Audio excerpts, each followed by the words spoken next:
नमस्कार दोस्तों। आज हम सुनेंगे सुधा आदेश द्वारा लिखी कहानी टूटा कप। विनी, दिव्या का विवाह पास आ गया है। पहले सोच रही थी सब काम समय से निपट जाएंगे, पर ऐसा नहीं हो पा रहा है। थोड़ा जल्दी आ सको तो अच्छा है। बहुत काम है, समझ नहीं पा रही हूँ कहाँ से शुरू करूँ। कुछ शॉपिंग कर ली है और कुछ बाकी है। दीदी, आप चिंता ना करें, मैं अवश्य पहुँच जाऊँगी।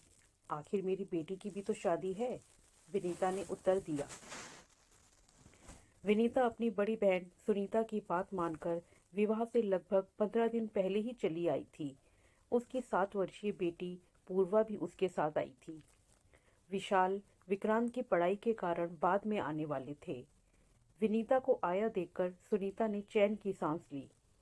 चाय का प्याला उसके हाथ में देते हुए बोली, पहले चाय पी ले, बाकी बातें बाद में करेंगे। विनीता ने चाय का प्याला उठाया। टूटा हैंडल देखकर वह आश्चर्य से भर उठी। ऐसे कप में किसी को चाय देना तो दूर, वह उसे उठाकर फेंक दिया करती थी। पर इतनी शान शौकत से रहने वाली दीदी के घर भला ऐसी क्या कमी है जो उन्होंने उसे ऐसे कप में चाय दी। मन किया वह चाय ना पिए, पर रिश्ते की मर्यादा को ध्यान में रखते हुए खून का घूंट पीकर चाय का सिप लिया। पर उसकी बेटी पूर्वा से नहीं रहा गया। वह बोली, मौसी, इस कप का हैंडल टूटा हुआ है। क्या? मैंने ध्यान ही नहीं दिया। सारे कप गंदे पड़े हैं। मुनिया भी पता नहीं कहाँ चली गई। चाय की पत्ती लाने भेजा था, 1 घंटे से ज्यादा हो गया, अभी तक नहीं आई। नौकरानियों से कप ही नहीं बचते। अभी कुछ दिन पहले ही तो खरीद कर लाई थी। दूसरा निकालूंगी तो उसका भी यही हाल होगा। वैसे भी विवाह से 3 दिन पहले होटल में शिफ्ट होना ही है। अभी तो हम लोग ही हैं, इन्हीं से काम चला लेते हैं, सुनीता ने सफाई देते हुए कहा। विनीता ने कुछ नहीं कहा। पूर्वा खेलने में लग गई। विनीता भी सुनीता के साथ विवाह के कार्यों की समीक्षा करने व उन्हें पूरा करने में जुट गई। कुछ दिन बाद नंदिता भी आ गई। उसे देखते ही सुनीता और विनीता की खुशी की सीमा ना रही। दोनों एक साथ बोल उठी, अरे, अचानक तुम कैसे? कोई सूचना भी नहीं दी।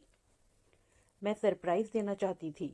मुझे पता चला कि तुम दोनों अभी एक साथ हो तो मुझसे रहा नहीं गया। मैंने सुजय से कहा कि विक्की की परीक्षा की सारी तैयारी करा दी है। आप बाद में आ जाना, मैं जा रही हूँ। कम से कम हम तीनों बहनें दिव्या की शादी के बहाने ही कुछ दिनों साथ साथ रह लेंगी।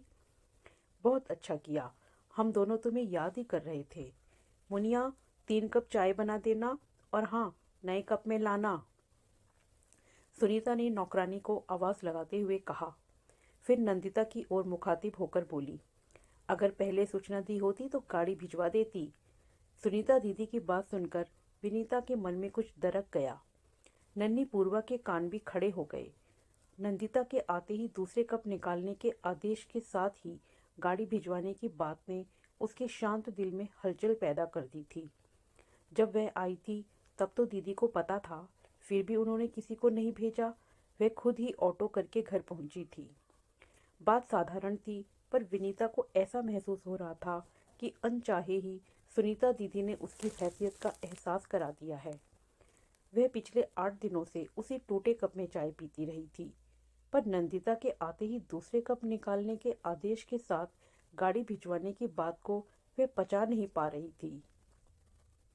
मन कर रहा था वह वहां से उठकर चली जाए, पर न जाने किस मजबूरी के कारण उसके शरीर ने उसके मन की बात मानने से इनकार कर दिया। विनीता तीनों बहनों में छोटी है। सुनीता और नंदिता के विवाह संपन्न परिवारों में हुए थे, पर पिताजी की मृत्यु के बाद घर की स्थिति दयनीय हो गई थी। भाई ने अपनी हैसियत के अनुसार घर वर ढूंढा और विवाह कर दिया। यद्यपि विशाल की नौकरी उसके जीजाजी की तुलना में कम थी, संपत्ति भी उनके बराबर नहीं थी, पर वह अत्यंत परिश्रमी, सुलझे हुए व स्वभाव के बहुत अच्छे इंसान हैं। उन्होंने उसे कभी किसी कमी का एहसास नहीं होने दिया, और उसने भी अपने छोटे से घर को इतने सुरुचिपूर्ण ढंग से सजा के रखा है कि विशाल के सहकर्मी उससे ईर्ष्या करते थे। स्वयं काम करने के कारण उसके घर में कहीं भी गंदगी का नामो निशान नहीं रहता था, और ना ही टूटे फूटे बर्तनों का जमावाड़ा। यह बात अलग है कि ऐसे ही पारिवारिक आयोजन उसे चाहे अनचाहे उसकी हैसियत का एहसास करा जाते थे। पर अपनी सगी बहन को अपने साथ ऐसा व्यवहार करते देखकर वह स्तंभ रह गई। क्या अब वह नया सेट खराब नहीं होगा? हमेशा की तरह इस बार भी सुनीता व नंदिता गप मारने लग जाती और विनीता काम में लगी रहती थी। अगर वह समय निकालकर उनके पास बैठती तो थोड़ी ही देर बाद कोई काम आने पर उसे ही उठना पड़ता था। पहले वह इन सब बातों पर इतना ध्यान नहीं दिया करती थी, पर इस बार उसे काम में लगा देखकर एक दिन उसकी बेटी पूर्वा ने कहा, मम्मा, दोनों मौसियाँ बातें करती रहती हैं और आप काम में लगी रहती हो, मुझे अच्छा नहीं लगता।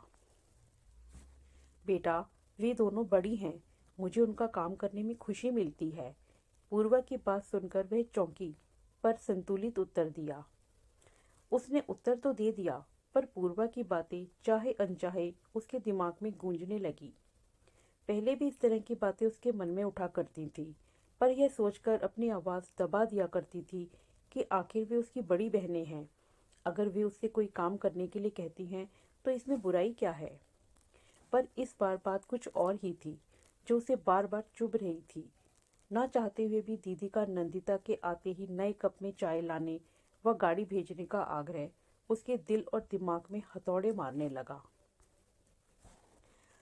जब जब ऐसा होता, वह यह सोचकर मन को समझाने का प्रयत्न करती कि हो सकता है वह सब दीदी से अनजाने में हुआ हो, उनका वह मंतव्य ना हो जो वह सोच रही है। आखिर वह उनकी छोटी बहन है, वे उसके साथ भेदभाव क्यों करेंगी। सच तो यह है कि दीदी का उस पर अत्यंत ही विश्वास है, तभी तो अपनी सहायता के लिए दीदी ने उसे ही बुलाया।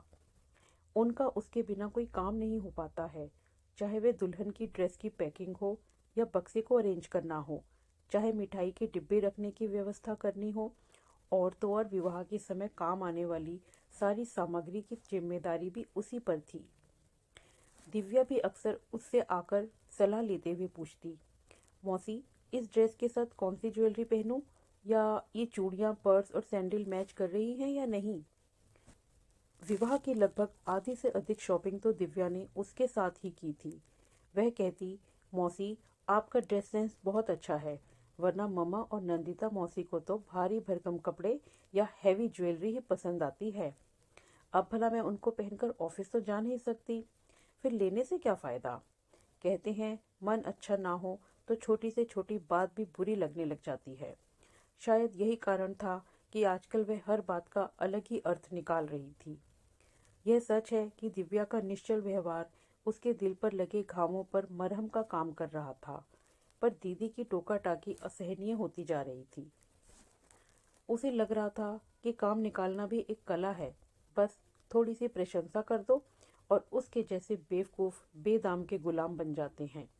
मन कह रहा था, व्यर्थ ही जल्दी आ गई, काम तो सारे होते ही, कम से कम यह मानसिक यंत्रणा तो न झेलनी पड़ती।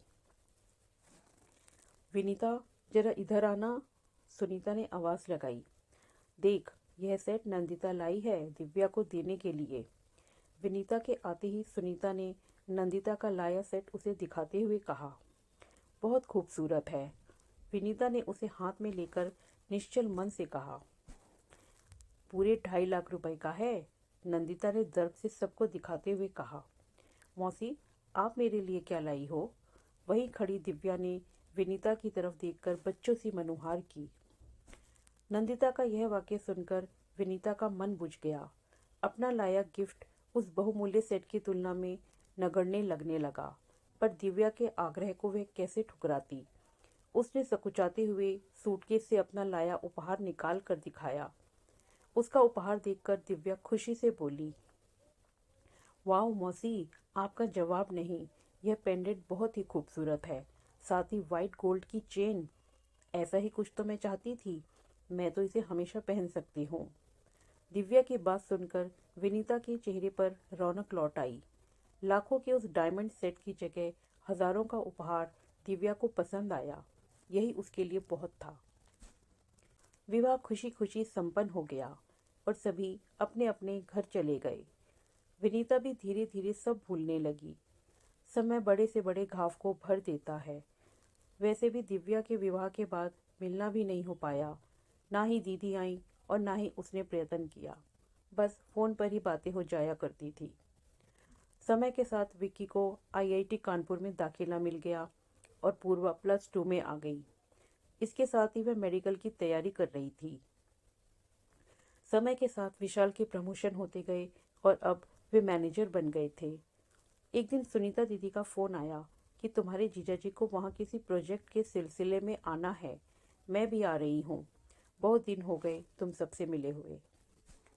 दीदी पहली बार उसके घर आ रही हैं, सो पिछली सारी बातें भूलकर उत्सुकता से विनीता उनके आने का इंतजार करने के साथ साथ तैयारियां भी करने लगी।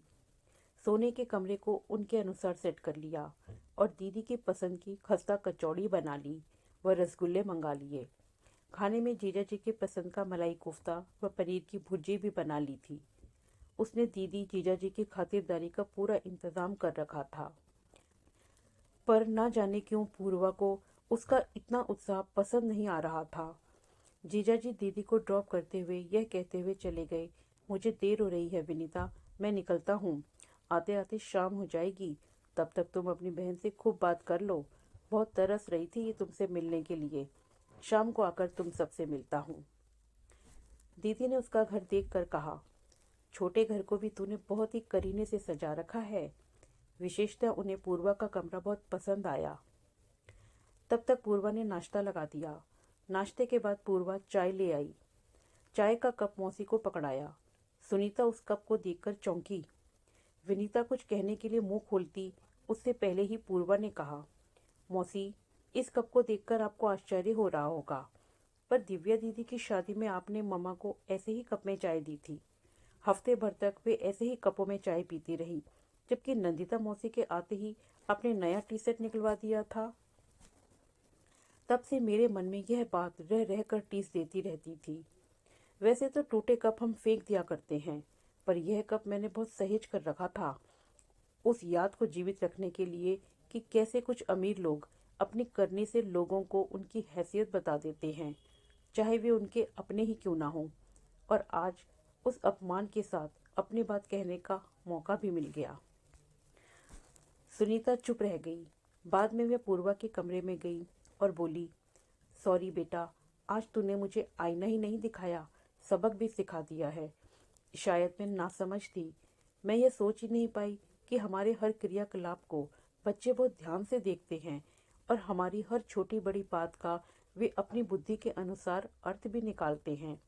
मुझे इस बात का एहसास ही नहीं था कि व्यक्ति चाहे छोटा हो या बड़ा, सब में आत्मसम्मान होता है।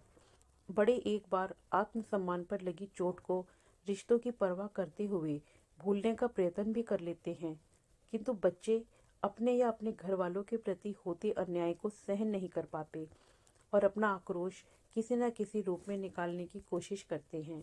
पूर्वा, तुमने अपने मन की व्यथा को इतने दिनों तक खुद तक ही सीमित रखा और आज इतने वर्षों बाद मौका मिलते ही बोल भी दिया।